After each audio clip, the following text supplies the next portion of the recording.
اللہ نے فرمایا والشمس والقمر حسبانا، اور اللہ وہ ہے جس نے سورج اور چاند دونوں کو ایک حساب پر رکھا، دونوں کو ایک.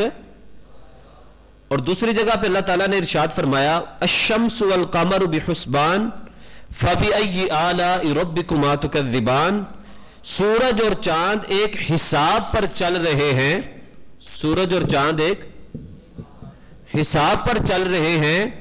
یہاں سے اللہ تعالی ہمیں کیا سمجھانا چاہتا ہے کہ اربوں سال گزر گئے اور ان سالوں کے اندر کبھی بھی ایسا نہیں ہوا کہ سورج شمال سے یا جنوب سے طلوع ہوا ہو، یا کبھی سورج ٹائم تھا اس کا 6:50 پہ طلوع ہونا لیکن وہ 6:40 پہ طلوع ہوا ہو. پورے سال اللہ تعالی نے اس کی جو ایک روٹین بنا دی ہے، سورج اسی کے حساب سے ہی طلوع ہوتا ہے. حضرت امام اعظم ابو حنیفہ علیہ رحمہ کے زمانے میں کچھ ایسے لوگ تھے جو اللہ کی ذات کا انکار کرتے تھے. توجہ کریے گا ذرا کہ اللہ کوئی نہیں ہے، یہ کائنات خود بخود سے بنی ہے. تو امام اعظم ابو حنیفہ علیہ رحمہ نے کہا جو انکار کرتا ہے اس کے ساتھ میرا مناظرہ رکھ دے. ٹائم سیٹ ہوا جی کل 7 بجے ہم فلاں جگہ میں بیٹھیں گے اور اللہ کی ذات کے بارے میں گفتگو کی جائے گی. دوسرا دن ہوا، وہ بندہ 7 بجے اپنے ٹائم کے مطابق وہاں پہنچ جاتا ہے اور امام اعظم ابو حنیفہ علیہ رحمہ 1 گھنٹہ لیٹ آتے ہیں. توجہ ہے نا آپ کی؟ 1 گھنٹہ. جب آپ پہنچے تو مد مقابل نے کہا یہ کیا بات ہے کہ آپ اتنے بڑے امام ہیں اور ٹائم کے بھی پابند نہیں ہیں، 7 بجے کا ٹائم تھا اور آپ 8 بجے آ رہے ہیں. تو امام صاحب نے ایک بات کہی اور اسی بات سے سامنے والے کو جواب دیا. آپ فرمانے لگے یار اصل میں نا بات یہ تھی کہ میں گھر سے نکلا تو میں جب تمہارے پاس آنا تھا تو راستے میں ایک بہت بڑا دریا پڑتا ہے، میں نے دریا عبور کرنا تھا پھر تمہارے پاس آنا تھا. تو کہا جب میں آیا تو وہاں کشتی نہیں تھی. کہا میں اسی سوچ میں کھڑا ہو گیا کہ اب کشتی کہیں سے آتی ہے تو میں بیٹھ کر تمہارے پاس پہنچتا ہوں. کہا ٹھیک ہے آگے. تو پھر آپ پہنچے کیوں نہیں ٹائم پہ؟ تو کہا اصل میں ہوا یہ کہ جب میں کشتی کے انتظار میں تھا اچانک میں کیا دیکھتا ہوں، میرے ساتھ ہی ایک درخت تھا، وہ خود بخود کٹا، پھر اس کے خود بخود تختے بنے، پھر اس کی ایک کشتی بنی، پھر میں اس میں بیٹھا، پھر وہ خود چلی اور مجھے کنارے کے اس طرف اتار دی اور میں تمہارے پاس آ گیا. کہتا ہے دیکھیں ایک تو آپ جھوٹ بول رہے ہیں کہ یہ کیسے ہو سکتا ہے کہ خود بخود درخت کٹا اور کشتی بنی اور آپ چل کر ادھر بھی آ گئے ہیں. تو امام صاحب نے کہا میں یہی تو سمجھانا چاہ رہا تھا، میں یہی تو سمجھانا چاہ رہا تھا کہ اتنی بڑی کائنات کے بارے میں تم کہتے ہو خود بخود بنی ہے، جبکہ ابھی ایک کشتی کو خود بننے پر تم مان نہیں رہے تو اتنی بڑی تخلیق خالق کائنات کے بغیر کیسے بن سکتی ہے؟ جب ایک کشتی خود نہیں تیار ہو سکتی تو اتنی بڑی کائنات کسی خالق کے بغیر کیسے تخلیق میں آ سکتی ہے؟ تو جب اس نے یہ جواب سنا تو وہ پھر اس کے بعد کوئی جواب نہ دے سکا. تو اللہ تعالیٰ فرماتا ہے کہ ایک تو ہم نے آسمانوں کو بغیر ستونوں کے کھڑا کیا. آپ سے کوئی بھی بندہ بات کرے تو آپ اس کے سامنے یہ دلیل رکھ سکتے ہیں کہ یہ اتنا بڑا آسمان بغیر کسی ستون کے کیسے کھڑا ہے. اور دوسرا، اگر کائنات کو چلانے والا کوئی بھی نہیں ہے تو پھر سورج اور چاند صدیوں سے یہ ایک ترتیب سے جو چلتے آ رہے ہیں، ان کا ٹائم پیریڈ، ان کے طلوع اور غروب کی جگہ کیوں نہیں کبھی بدلی؟ پھر اللہ تعالیٰ نے ایک اور بات خوبصورت ارشاد فرمائی. فرمایا الم تر ان اللہ یسجی سحابا ثم یؤلف بینہ ثم يجعله ركاما فترى الودق يخرج من خلاله، کیا تم نے نہ دیکھا کہ اللہ تعالی بادلوں کو آہستہ آہستہ چلاتا ہے، لاتا ہے، پھر انہیں باہم ملاتا ہے. پہلے تھوڑے تھوڑے آسمانوں کو، بادلوں کو بلاتا ہے، پھر انہیں آپس میں ملاتا ہے، پھر انہیں تہ بتہ جماتا ہے. آپ میں سے جہاز کا سفر کسی نے کیا ہوا ہے؟ جنہوں نے کیا ہے وہ ایک بات کو خوبصورتی سے سمجھ جائیں گے. جب جہاز رن وے سے اڑان پکڑتا ہے تو چند ہزار میٹر کی دوری کے بعد جب وہ بادلوں کو چھوتا ہے پھر بادلوں سے وہ اوپر چلا جاتا ہے. تو جو سفر کرتا ہے نا وہ کھڑکی کے ذریعے اگر دیکھے تو بادلوں کی ایک بڑی موٹی تہ ہوتی ہے اور بادلوں سے اوپر جا کر تہ نیچے رہ جاتی ہے، اور آپ اوپر اللہ کے نظارے بھی دیکھ رہے ہوتے ہیں اور اللہ کے گھر کی طرف سفر بھی اپنا کر رہے ہوتے ہیں. تو اللہ تعالیٰ فرماتا ہے کہ ہم پہلے بادل لاتے ہیں، پھر ان کو ملاتے ہیں، پھر ان کو جماتے ہیں. پھر کیا ہوتا ہے؟ کہا پھر تم اس میں سے موسلا دار پانی نکلتے ہوئے دیکھتے ہو، یعنی بارش برستی ہے. یعنی اللہ بادلوں کو پیدا فرماتا ہے، انہیں جمع کرتا ہے، پھر ان سے بارش برساتا ہے. تو اللہ تعالیٰ فرماتا ہے کہ یہ سب کچھ کس طرح سے ہو رہا ہے، کون کر رہا ہے یہ. بعض اوقات ایسا ہوتا ہے سائنسدان کہتے ہیں کہ فلاں تاریخ کو بارش ہوگی، فلاں تاریخ کو بادل بنے گے، لیکن آپ نے کبھی دیکھا ہوگا کہ نہیں ہوتی، ایک دو دن لیٹ بھی ہو جاتا ہے، کبھی ایک دو دن پہلے ہو جاتا ہے. تو دراصل ان چیزوں کو چلانے والا کوئی اور نہیں بلکہ ان چیزوں کو چلانے والا خود خالق کائنات ہے، جو اس کائنات کو پیدا بھی کرنے والا ہے اور اس کائنات کا نظام بھی چلانے والا ہے. پھر اللہ تعالیٰ نے ایک اور بات ارشاد فرمائی، توجہ ہے نا آپ کی. قل ارأیتم، یہ آیات قرآن مجید کی ہیں، آپ نے ان کو پڑھا ہوگا لیکن کبھی سمجھا نہیں ہوگا. میں ابھی اس کی تفصیل میں نہیں جا رہا، میں بڑی مختصر تفسیر بیان کر رہا ہوں. اللہ فرماتا ہے قل ارأیتم ان اصبح ماؤکم غورا فمن یأتیکم بماء معین. اے حبیب آپ فرمائیں ذرا بتاؤ اگر تمہارا زیر زمین پانی گہرا ہو جائے، اگر تمہارا زیر زمین پانی، تو کون ہے جو تمہارے پاس پانی کے چشمے لے کر آئے گا؟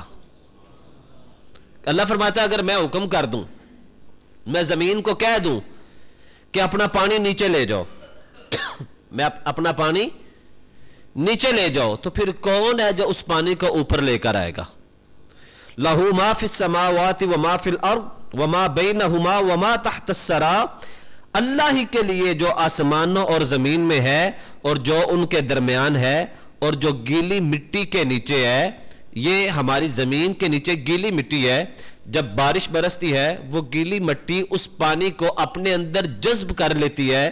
تو اللہ فرماتا ہے اگر اس مٹی کو ہی میں نیچے لے جاؤں تو پھر تمہارے لیے پانی پینے کا انتظام کہاں سے کیا جائے گا؟ کون لائے گا اس پانی کو؟ آپ توجہ سے سن رہے ہیں کہ نہیں سن رہے؟ بات مشکل تو نہیں ہو رہی ہے آپ کو؟ جی ہو رہی ہے، ہو رہی ہے نا؟ مشکل ہو رہی ہے تو سبحان اللہ کہیے گا. آدھے بھی نہیں بولے، مطلب سمجھ نہیں آ رہے. اللہ کی تخلیق کی بات کر رہا ہوں کہ اللہ نے یہ ہر چیز کو کیسے پیدا کیا. ابھی صرف آپ کو یہ بتایا آسمان بغیر ستونوں کے اس نے بنائے، جی اس نے زمین سے ہمیں پانی عطا کیا، بادلوں سے ہمیں بارش برسا کر دیتا ہے. اب آگے درختوں اور پھلوں کے بارے میں اللہ تعالیٰ فرماتا ہے فَأَنبَتْنَا بِهِ حَدَائِقَ ذَاتَ بَهْجَةٍ مَا كَانَ لَكُمْ أَن تُنبِتُوا شَجَرَهَا أَإِلَٰهٌ مَّعَ اللَّهِ. ہم نے بارش کے ذریعے حسن و جمال والے باغات اگائے، تم خود تو اس کا ایک درخت بھی نہیں اگا سکتے تھے. تو وہ کون ہے جس نے طرح طرح کے باغات جو حسن و جمال میں بھی لاجواب ہیں. تم ایک درخت کو دیکھتے ہو تو کہتے ہو سبحان اللہ، چمبیلی کو دیکھو تو سبحان اللہ، موتیے کو دیکھو تو سبحان اللہ، گلاب کو دیکھو تو سبحان اللہ. یہ ہر چیز کو پیدا کرنے والا کون ہے؟ تو اللہ فرماتا ہے کہ ان کو پیدا کرنے والا کوئی اور نہیں بلکہ وہ ایک ہی خالق و مالک ہے جو ایک ہی زمین سے رنگ برنگے درخت بھی پیدا کرتا ہے، ان سے پھول بھی پیدا فرماتا ہے اور ان سے پھل بھی پیدا فرما دیتا ہے۔ اور پھر اللہ تعالیٰ فرماتا ہے ان اللہ فالق الحب والنوا، بے شک اللہ تعالیٰ دانے اور گٹھلی کا پھاڑنے والا ہے۔ یعنی کیا مطلب کہ اللہ تعالیٰ کی شان دیکھیں، دو چیزیں نکلتی ہیں اس کی پشت سے، یعنی جڑ نکلتی ہے جو نیچے زمین کے اندر جاتی ہے، اور پھر اس کے پیٹ سے ایک شاخ نکلتی ہے۔ نہیں سمجھ آ رہی؟ یہ زمین ہے نا، تو زمین کے اندر آپ بیج بو دیتے ہیں، تو اللہ فرماتا ہے وہ بیج پھٹتا ہے، پھر اس زمین کا منہ کھولتا ہے۔ ادھر دیکھیں، ذرا میری طرف دیکھیے گا، آپ میں سے جو گاؤں کے لوگ ہیں، آپ گندم جب اگاتے ہیں، آپ باجرہ اگاتے ہیں، آپ یہ فصل اس کی گنے کی اگاتے ہیں، تو گنے کی فصل بھی آپ جانتے ہیں کہ اس کے ٹکڑے ٹکڑے کر کے زمین کے اندر دفن کیا جاتا ہے، ایسے ہی ہے۔ آپ گندم کے لیے جب بیج اگاتے ہیں تو وہ دانے زمین کے اندر دب جاتے ہیں، دفن ہو جاتے ہیں۔ اب زمین کے اوپر جب نئی فصل نکل رہی ہوتی ہے، وہ جو پودا ہوتا ہے، وہ جو پتا ہوتا ہے، کیا وہ ہارڈ ہوتا ہے؟ آپ کو نرم زمین سے بھی تھوڑی سی مٹی ہٹانی ہو نا، تو آپ کو سخت چیز کا سہارا لینا پڑتا ہے، ایسے ہی ہے۔ وہ پنجابی میں کہتے ہیں نا کہ پودوں کے درمیان وہ گوڈی کرتے ہیں، وہ کھرپا، وہ ایک اوزار ہوتا ہے، اس کے ساتھ گیلی مٹی کو بھی وہ نرم کرنے کے لیے آپ کو سخت لوہے کی چیز کا سہارا لینا پڑتا ہے، لکڑی کا سہارا لینا پڑتا ہے۔ تو اللہ فرماتا ہے کہ وہ کون ہے پھر جو ایک نرم سا پتا اس سخت زمین سے باہر نکال دیتا ہے۔ مزہ آیا کہ نہیں آیا یار؟ اللہ کہتا ہے نا کہ میری چیزوں میں غور و فکر کرو، ان فی ذالک لآیات لقوم یتفکرون۔ اللہ فرماتا ہے میری نشانیوں میں غور و فکر کرنے والی قوم کے لیے بڑی نشانی ہے۔ تو یہ کتنی خوبصورت نشانی ہے کہ ایک پتا جس کو ہلکا سا ہاتھ لگائے نا پتے کو تو وہ مرجھا جاتا ہے، وہ مسلا جاتا ہے، لیکن اس سخت زمین کا پیٹ چیرتا کون ہے؟ پھر اس میں سے نرم پیارا سا خوبصورت سا پتا پیدا کرنے والا کون ہے؟ رب فرماتا ہے ان اللہ، بے شک وہ خالق و مالک اللہ ہی ہے جو اس زمین کا پیٹ پھاڑ کر پھر اس دانے میں سے ایک پیارا سا خوبصورت سا پتا نکالتا ہے، جو بعد میں ایک خوبصورت تنا آور درخت بھی بن جاتا ہے اور تمہارے لیے اناج کا سبب بھی بن جاتا ہے۔ پھر اللہ تعالیٰ ایک اور خوبصورت بات ارشاد فرماتا ہے، آپ غور کریں، اللہ کی قدرت پہ غور کریں۔ اللہ فرماتا ہے وَمِنَ النَّخْلِ مِن طَلْعِهَا قِنْوَانٌ دَانِيَةٌ، اور ہم کھجور کے درخت کے گھابے سے، اس کے سرے سے لٹکتے ہوئے گچھے پیدا کرتے ہیں۔ اچھا آپ میں سے غور و فکر کریں ذرا، یہ درخت ہیں، آم کا درخت لے لیں، سیب کا درخت لے لیں، آپ آڑو کا درخت لے لیں، آپ خوبانی کا درخت لے لیں، کوئی بھی درخت ہے، یہ مالٹے آپ موسمی کھاتے ہیں، یہ درخت ہے، اس کی پھر شاخ نکلتی ہے، تو اس کی شاخ میں سے پھل نکلتے ہیں، ایسے ہی ہے، شاخ میں سے نکلتے ہیں نا، ہر شاخ میں سے پھل نکلتا ہے، لیکن اللہ فرماتا ہے میری قدرت تو دیکھو، میں نے ہر درخت کا پھل اس کی شاخ سے نکالا، لیکن کھجور کا پھل جو ہوتا ہے شاخ سے نہیں نکلتا، فرمایا بلکہ اس کے سرے میں سے میں کھجور کا پھل نکالتا ہوں۔ جو کہتے ہیں کہ دنیا خود بخود بنی ہے، فطرت ہے، نیچر ہے، تو ہم ان سے سوال کرتے ہیں اگر فطرت ہی سب کچھ کرتی ہے تو جب ہر درخت سے پھل اس کی شاخ سے نکلتا ہے، پھر کھجور کا پھل اس کے سرے میں سے کون نکالنے والا ہے؟ پھر آگے اللہ تعالیٰ کیا خوبصورت بات ارشاد فرماتا ہے، وَفِي الْأَرْضِ قِطَعٌ مُتَجَاوِرَاتٌ وَجَنَّاتٌ مِّنْ أَعْنَابٍ وَزَرْعٌ وَنَخِيلٌ صِنْوَانٌ وَغَيْرُ صِنْوَانٍ يُسْقَى بِمَاءٍ وَاحِدٍ وَنُفَضِّلُ بَعْضَهَا عَلَى بَعْضٍ فِي الْأُكُلِ إِنَّ فِي ذَلِكَ لَآيَاتٍ لِقَوْمٍ يَعْقِلُونَ۔ توجہ، اللہ فرماتا ہے زمین اور زمین کے مختلف قطعے باہم جڑے ہوئے ہیں. توجہ, زمین کہیں سے آپ جائیں تو سخت ہوتی ہے, آگے ساتھ ہی نرم شروع ہو جاتی ہے, کہیں سے پتھریلی شروع ہو جاتی ہے, کہیں سے نمی والی, کہیں سے بنجر. ایسا ہے کہ نہیں؟ اللہ فرماتا ہے مختلف زمین کے قطعے ٹکڑے باہم جڑے ہوئے ہیں, اور انگوروں کے باغات ہیں, کھجور کے درخت ہیں جو ایک جڑ سے اگے ہیں یا الگ الگ ہیں, سب کو ایک ہی پانی دیا جاتا ہے, اور ہم ان میں سے بعض کو دوسروں پر پھل میں برتری دیتے ہیں.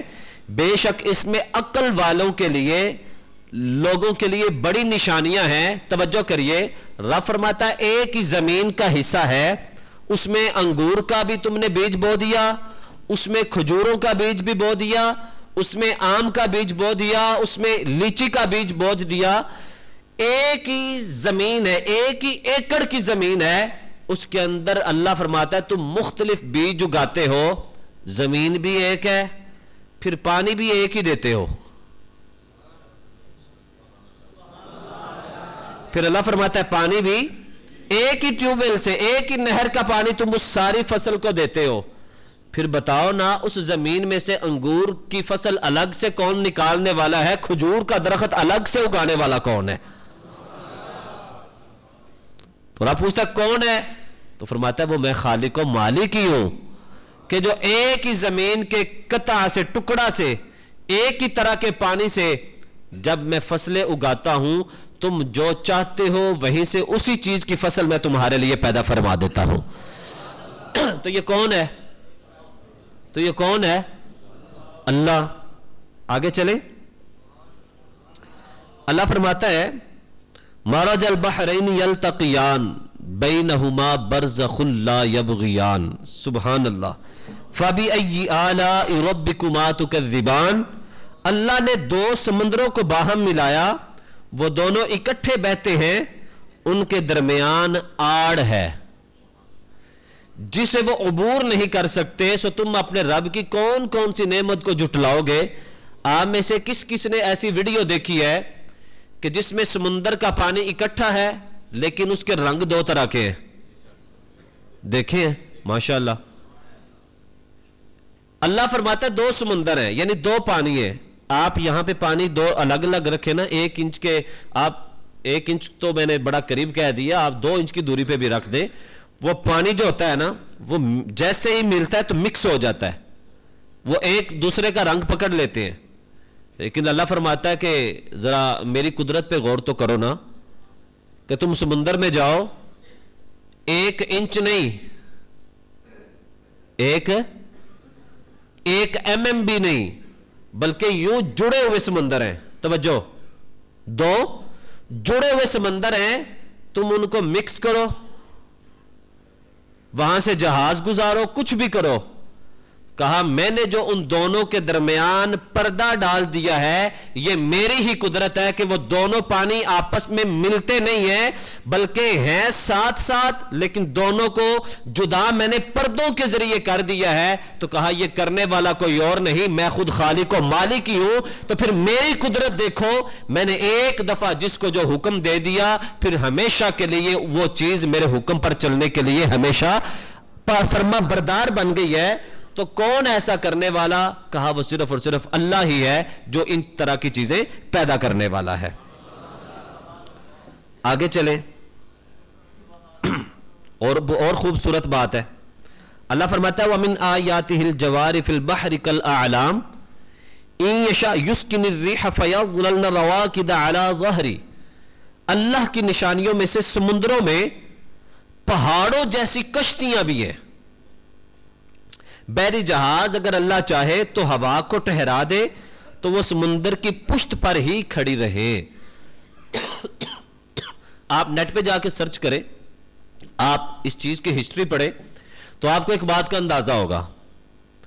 آج تو جہاز کے اندر انجن پیدا کر دیے گئے ہیں, لیکن پہلے یہ ہوتا تھا کہ کشتی چلانے کے لیے کشتی بان کو ہوا کی سمت کی بڑی ضرورت پڑتی تھی, ہوا کے ذریعے وہ کشتیاں سمندروں میں چلتی تھیں، اور اللہ فرماتا ہے کہ اگر اس ہوا کو میں روک دوں تو وہ تمہاری جہاز کشتیاں پانی پہ ہی ٹھہری رہے۔ اور آج جب سائنسدان نے ترقی کی، اس نے جہاز کے اندر انجن پیدا کر لیے، اور وہ کہتے ہیں کہ اب ہوا نہ بھی ہو تو پھر بھی ہم جہاز کو سمندر کے اندر چلا سکتے ہیں۔ لیکن جب آپ ان سے پوچھیں کہ اگر ہوا ہموار نہ ہو تو پھر وہ کہتے ہیں ہاں، ہمیں سمندر کے اندر ایک چیز کا خیال رکھنا پڑتا ہے، اگر ہوا تیز ہو جائے تو ہم اس کی سمت یا اس جہاز کو ہموار نہیں رکھ سکتے، ہمیں پھر بھی ہوا کے ذریعے اپنے جہاز کو ہموار رکھنا ضروری ہوتا ہے۔ تو اللہ تعالیٰ نے آج سے صدیوں پہلے قرآن میں یہ بات نازل فرما دی کہ سمندروں میں بڑے بڑے جہاز، یہ کشتیاں چلتی ہیں تو صرف اور صرف اللہ کے حکم سے ہی چلنے والی ہیں۔ آگے چلیں، آگے چلے کہ نہ چلیں؟ سنیں پھر اللہ فرماتا ہے کہ جانوروں میں میری نشانیاں دیکھو، وَمِنَ الْأَنْعَامِ حَمُولَةً وَفَرْشًا، اور اللہ نے کچھ جانور بوجھ اٹھانے والے بنائے ہیں اور کچھ بچھے ہوئے بنائے۔ کچھ جانور ایسے جو ہمارا بوجھ اٹھاتے ہیں اور کچھ وہ ہیں جو بوجھ نہیں اٹھا سکتے۔ تو اللہ فرماتا ہے کہ آخر ان میں یہ فرق کرنے والا کون ہے؟ فرق کرنے والا کون ہے؟ تو کہا وہ اللہ کی ذات ہے۔ وَالْأَنْعَامِ خَلَقَهَا وَالْأَنْعَامَ خَلَقَهَا لَكُمْ فِيهَا دِفْعٌ وَمَنَافِعُ، اور اللہ نے تمہارے لیے جانور بنائے، ان میں اون اور دیگر منافع ہے۔ یہ بھیڑ ہے، اسی طرح اور جانور ہیں، ان کی اون کے ذریعے آپ مختلف قسم کے گرم لحاف بناتے ہیں، گرم اپنے لیے کپڑے بناتے ہیں۔ تو اللہ فرماتا ہے کہ ان جانوروں کی جلد پر اون پیدا کرنے والا کون ہے؟ کون ہے؟ اللہ ہے۔ اب آگے اور خوبصورت بات ہے، اور میں ابھی جب پڑھ رہا تھا تو میرے پاس شاہ صاحب بیٹھے تھے تو میں نے ایک بڑی خوبصورت بات وہاں ان کے ساتھ کی اور وہ میں ابھی آپ سے بھی کرنے لگا ہوں، توجہ کریے۔ وَإِنَّ لَكُمْ فِي الْأَنْعَامِ لَعِبْرَةً نُسْقِيكُم مِّمَّا فِي بُطُونِهِ مِن بَيْنِ فَرْثٍ وَدَمٍ لَبَنًا خَالِصًا سَائِغًا لِلشَّارِبِينَ۔ توجہ توجہ، بڑی توجہ، اللہ اپنی قدرت بتا رہا ہے ہمیں۔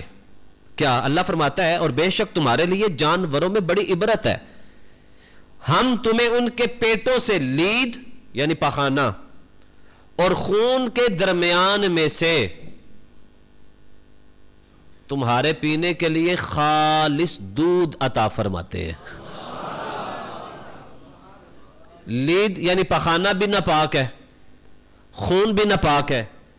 اب توجہ کریں، آپ بیوپاری لوگ بہتر جانتے ہیں، جانور کو خوراک اچھی کھلائی جائے تو دودھ اچھا دیتا ہے، ایسے ہی ہے؟ ایسے ہی ہے جی۔ وہ کوئی گرمی سردی میں بھی کوئی موسم ہوتا ہے جب چارے کی کمی ہوتی ہے تو کہتے ہیں جناب وہ چارہ اب ٹھیک نہیں ہوتا تو دودھ اس لیے کم دیتا ہے جانور۔ تو اللہ فرماتا ہے کہ چیز اس نے ایک ہی کھائی، لیکن اس چیز سے ہم نے کام کتنے لیے، اسی ایک کھانے سے ہم نے فضلہ بھی بنا دیا، اس سے ہم نے خون بھی بنا دیا، پھر ان دو ناپاک چیزوں میں سے ایک پاکیزہ تمہیں دودھ عطا فرما دیا جسے تم کہتے ہو یہ اللہ کا نور ہے۔ کہا بتاؤ پھر دو ناپاک چیزوں میں سے حلال اور پاکیزہ چیز دینے والا کوئی اور نہیں ہے، وہ ایک ہی خالق و مالک ہے جس نے نظام اتنا اچھا بنا دیا ہے کہ آج تک دودھ میں سے نہ کبھی خون نظر آیا ہے نہ پخانہ نظر آیا ہے، بلکہ وہ صاف ستھرا ہمیں برتنوں میں جو اللہ کی طرف سے عطا کیا جاتا ہے۔ اللہ فرماتا ہے پھر غور کرو نا کہ میں کیسا خالق و مالک ہوں کہ میں نے جانوروں میں سے بھی دو ناپاک چیزوں کو ہٹا دیا، اس میں سے ستھری چیز تمہیں عطا فرما دی ہے۔ غور کرتے ہیں آپ کے نہیں کرتے؟ اب آگے ہیں، آگے اور بڑی خوبصورت بات ہے، شہد کی مکھی کے بارے میں اللہ نے ذکر کیا، توجہ کریں۔ اللہ فرماتا ہے وَأَوْحَى رَبُّكَ إِلَى النَّحْلِ أَنِ اتَّخِذِي مِنَ الْجِبَالِ بُيُوتًا وَمِنَ الشَّجَرِ وَمِمَّا يَعْرِشُونَ ثم کلی من کل الثمرات فاسلکی سبل ربک ذللا یخرج من بطونها شراب مختلف الوانه فیہ شفاء للناس ان فی ذلک لآیات لقوم یتفکرون. توجہ، اللہ نے 14 صدیاں پہلے جو قرآن میں نازل کیا ہے اس کی عملی تصویر آپ کو اپنے اس کائنات کے اندر نظر آئے گی. اللہ فرماتا ہے اور تیرے رب نے شہد کی مکھی کی طرف القاء کیا، حکم دیا، اس کو بات کہی کیا کہ پہاڑوں اور درختوں میں گھر بناؤ. کدھر گھر بناؤ؟ پہاڑوں میں. تو شہد کے چھتے پہاڑوں میں ملتے ہیں کہ نہیں ملتے؟ ملتے ہیں نا. اور پھر درختوں میں، درختوں کے اوپر چھتے ملتے ہیں کہ نہیں ملتے؟ اور لوگوں کے بنائے ہوئے چھتوں میں بھی گھر بناؤ. گھر کے چھت میں بھی کبھی کسی نے شاید دیکھا کہ نہیں دیکھا؟ میں نے دیکھا ہوا ہے. دیکھا کہ نہیں دیکھا یار؟ دسو نا یار. وہ آپ کو آپ کے رب کی تخلیق بتا رہا ہوں. وہ شہد کی مکھی کوئی ایک تھی جس کو رب نے حکم دیا. وہ لاکھوں کروڑوں شہد کی مکھیوں نے کس کی بات مانی ہوئی ہے کہ کبھی وہ درختوں پہ چھتے بناتی ہیں، پہاڑوں میں بناتی ہیں، گھروں کے چھتوں پہ بناتی ہیں. تو اللہ کہتا ہے یہ کون ان کو حکم دینے والا تھا؟ فرمایا میں. اور آگے بڑی خوبصورت بات کہا. پھر اللہ نے کیا کہا؟ پھر اللہ کہتے ہیں میں نے القاء کیا، پھر ہر طرح کے پھل سے کھاؤ، پھر اپنے رب کے راستوں میں چلو. توجہ کریے گا، توجہ کریے گا. کس کے راستے پہ چلو؟ کس کے راستے پہ؟ یعنی اللہ کی بات مان کر چلنا ہی اللہ کی راہ پہ چلنا ہے. وہ شہد کی مکھی کبھی اللہ کا راہ نہ بھولی، لیکن انسان بھول گیا. وہ نہ بھولی، انسان بھول گیا. وہ اللہ کی راہ پہ چلتی ہے بے عقل ہو کر، اور ہم عقل والے ہو کر اللہ کی راہ چھوڑ بیٹھے. وہ بے عقل ہے لیکن اللہ کو اتنا مانتی ہے کہ اس کی راہ پہ چلتی ہے. تو اس کی راہ ہے کیا؟ سوال یہ کہ وہ خانہ کعبہ کی طرف جاتی ہے، وہ مسجدوں کی طرف جاتی ہے.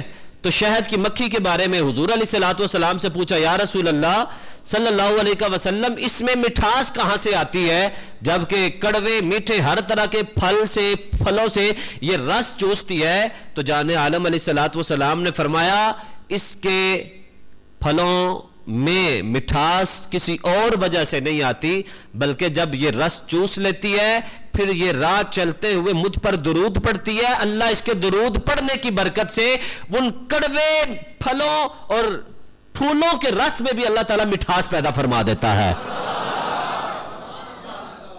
اللہ کی راہ پہ چلی.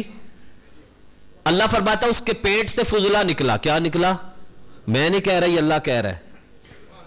کیا نکلا؟ فضلہ. فضلہ کہتے ہیں پخانے کو. اچھا میں کہہ بھی رہا ہوں تو آپ کی طبیعت پہ کوئی ناگواری گزر رہی ہے؟ کر سبے کی گل کر رہے ہو. ہم تو کھاتے ہیں شاید. طبیعت گئی اس طرف کہ نہیں گئی؟ نہیں نہ گئی. کیوں؟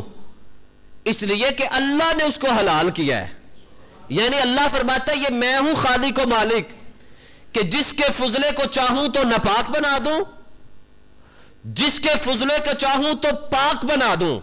توجہ، میری بات کی طرف توجہ کریے گا. میں ایک بہت بڑا نقطہ بیان کرنا چاہتا ہوں اور یہ میرا نقطہ عاشقوں کے لیے ہے، اس شاکان مصطفیٰ کے لیے ہے. توجہ، اللہ چاہے تو کسی کا فضلہ ناپاک رہنے دے، وہ چاہے تو کسی کے فضلے کو پاکیزہ بنا دے، شفا یاب بنا دے. یا اللہ ہم نے احادیث پڑھی ہیں کہ تیرے محبوب کے پیشاب کو صحابہ نے پیا تھا، وجہ کیا تھی؟ اور پھر حضور علیہ الصلوۃ والسلام نے فرمایا کہ تو نے میرا فضلہ پی لیا ہے، اللہ نے تیرے پیٹ پر جہنم کی آگ کو حرام کر دیا ہے. یا رسول اللہ میں نے دیکھا وہاں پخانہ کچھ بھی نہیں پڑا ہوا. کہا جب میرے پیٹ سے کچھ نکلتا ہے اللہ نے زمین کو حکم دیا وہ اس کو سمیٹ لیتی ہے. اور حضور کے پخانے مبارک سے ہمیشہ خوشبو آیا کرتی تھی. اگر شہد کا فضلہ پاک ہو سکتا ہے تو مصطفیٰ کے فضلے کو رب نے کتنا مقام عطا فرمایا ہوا ہے. نہ یہ بات میں نے اپنے آپ سے کی ہے، نہ بات میں نے سن کر کی ہے. پہلی دلیل میں نے رب کے قرآن سے دی ہے. اور دوسری دلیل میں نے مصطفیٰ کے فرمان سے عطا کی ہے. شہد کے بارے میں رب فرماتا ہے فیہ شفاء للناس، اس میں لوگوں کے لیے شفا ہے. تو جو شہد پی لیتا ہے اس کے پیٹ کو اللہ شفا عطا کر دیتا ہے، اور جس نے مصطفیٰ کا وہ فضلہ بھولے ہو کر پی لیا تھا اللہ نے اس کے پیٹ پہ جہنم کی آگ کو حرام فرما دیا ہے. اس کا یہ مطلب نہیں کہ حضور علیہ الصلوۃ والسلام نے اس کے پینے کی اجازت دی کھانے کی، وہ بھول کر صحابی رسول نے پیا، لیکن مصطفیٰ علیہ الصلوۃ والسلام نے اس پر بات کیا ارشاد فرمائی. ہاں جی. اور دوسری طرف حضور علیہ الصلوۃ والسلام نے پچنا لگوایا، خون مبارک نکلا، تو صحابی رسول سے حضور علیہ الصلوۃ والسلام نے فرمایا جاؤ یہ خون مبارک کسی جگہ دفن کر آؤ. وہ دفن کرنے گئے، تھوڑی دیر بعد واپس آئے. حضور علیہ الصلوۃ والسلام نہ پوچھتے، لیکن پوچھا خون دفن کر آئے ہو؟ جی یا رسول اللہ کر آیا ہوں. کہاں؟ یا رسول اللہ کہیں بھی دفن کرنے لگا تھا تو دل میں خیال آیا کہ جہاں زمین میں دفن کروں گا وہاں کسی انسان کا قدم میرے محبوب کے خون مبارک پہ نہ لگ جائے، میں نے وہ خون کو اپنے پیٹ میں دفن کر لیا ہے. حضور علیہ الصلوۃ والسلام نے فرمایا اللہ نے تیرے پیٹ پر جہنم کی آگ کو ہمیشہ کے لیے حرام کر دیا ہے. یہ حضور علیہ الصلوۃ والسلام کی شان ہے، یہ شان مصطفیٰ ہے. آپ تھوک پھینکے نا گھر کے اندر بھی تو بچے بھی منہ پڑا کر لیتے، ابا جی ایسے نہ کرو. ہمارے استاد فرمایا کرتے تو کہتا ہے کہ میں حضور جیسا ہوں. میرے استاد کا بڑا خوبصورت جملہ ہے، فرمایا کرتے ہیں کہ تم کہتے ہو کہ جناب ہم نبی جیسے ہیں، تو فرمایا تم اپنے گھر کی ہنڈیا میں تھوک ڈالے نا تو سوانی نے چمچا چک کے تیرے سر تے مارنا ہے کہ تینوں تمیز ہی کو نہیں کھان والی شاید وچ تھک سٹنا ہے. استاد فرمان لگے کہ اے حضور دی شان ہے کہ حضور علیہ الصلوۃ والسلام نے پوچھا جابر کتنا سالن ہے؟ حضور 3-4 لوگوں کا ہے. آٹا کتنا ہے؟ 5-6 روٹیوں کا ہے. لوگ کتنے ہیں؟ 1000. فرمایا گھبرانے کی ضرورت نہیں، آٹا بھی لاؤ سالن بھی لاؤ. دونوں میں حضور نے اپنا لعاب دہن اپنا تھوک مبارک ڈال دیا تو کہا رب نے اس حضور کے لعاب دہن کی برکت سے وہ 4 لوگوں کا کھانا 1000 میں پورا فرما دیا. اور اگر کڑوے کنووں میں حضور اپنا لعاب دہن ڈال دے تو اللہ اس کو صرف میٹھا ہی نہیں بناتا بلکہ بیماروں کے لیے شفا یاب بھی بنا دیتا ہے. یہ حضور علیہ الصلوۃ والسلام کی شان ہے کہ اللہ نے حضور کو شان ہی وکھری عطا فرما دی ہے. حضور کو مقام ہی اللہ نے الگ عطا فرما دیا ہے. ایسا مقام اللہ تعالیٰ نے کائنات کے اندر کسی کو نہیں دیا جیسا مقام اللہ تعالیٰ نے مصطفیٰ علیہ الصلوۃ والسلام کی ذات کو عطا فرما دیا ہے. تو آج کا جمعہ تھا اللہ کی تخلیق کے بارے میں، اللہ کی قدرت کے بارے میں، اور اگلا جمعہ ہے مصطفیٰ کی شانوں کے بارے میں. پہلا جمعہ پڑھایا تھا نیکیاں کیسے محفوظ کرنی ہے، دوسرا جمعہ بتایا ہے کہ کائنات کو بنانے والا کون ہے، اب تیسرا جمعہ ہے رب نے کائنات بنائی کس کے لیے ہے. تو جب ہم یہ جمعہ سنیں گے تو اللہ اور برکتیں بھی دے گا، عزتیں بھی دے گا، عظمتیں بھی دے گا، کیونکہ اللہ نے کائنات کو پیدا ہی مصطفیٰ کی وجہ سے کیا ہے. اللہ سے دعا